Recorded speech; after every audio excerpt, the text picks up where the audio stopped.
Alright, let's dive into this wild Xbox Elite 3 controller leak that's blowing up Reddit. First off, imagine finding a prototype controller on OfferUp for $200.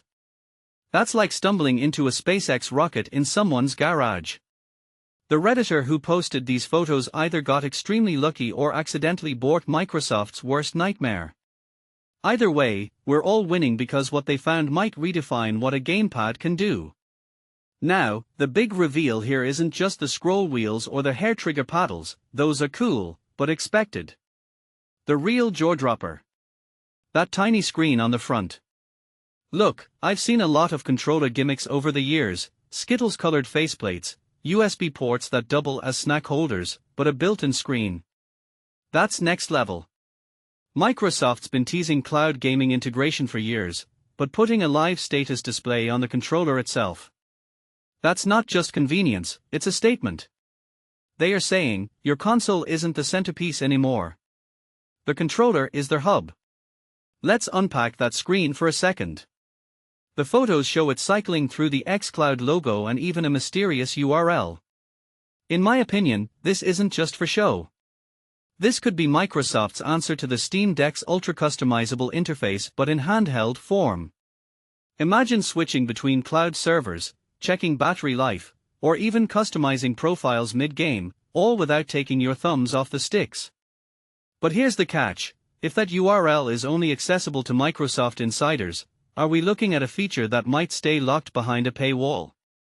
Or worse, could this screen become a privacy nightmare if it's constantly pinging Microsoft servers? And speaking of servers, their pair button rumor is fascinating. If it's tied to that screen, Microsoft might be trying to solve one of cloud gaming's biggest UX issues, the lag between devices. As someone who's rage quit a game because my controller forgot how to pair, this feels like a quality of life upgrade we didn't know we needed. But what if it's more than that?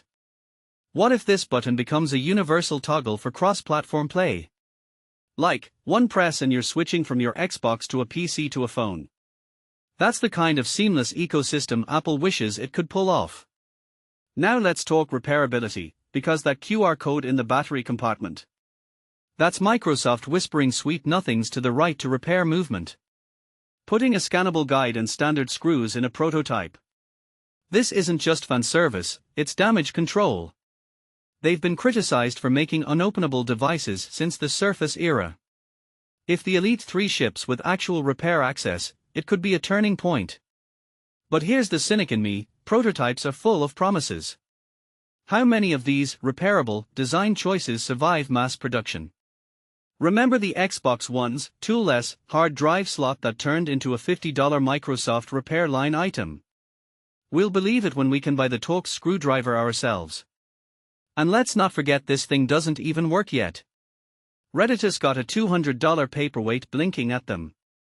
That's the thing about leaks, they are like movie trailers. The prototype could be vaporware, or the final product might ditch the screen entirely. But here's what spooks me, Tom Warren says sources confirm this is still coming. So Microsoft's okay with a non-functional prototype leaking? Either they are losing grip on their supply chain, or, darker timeline, they are testing public reaction to the screen idea.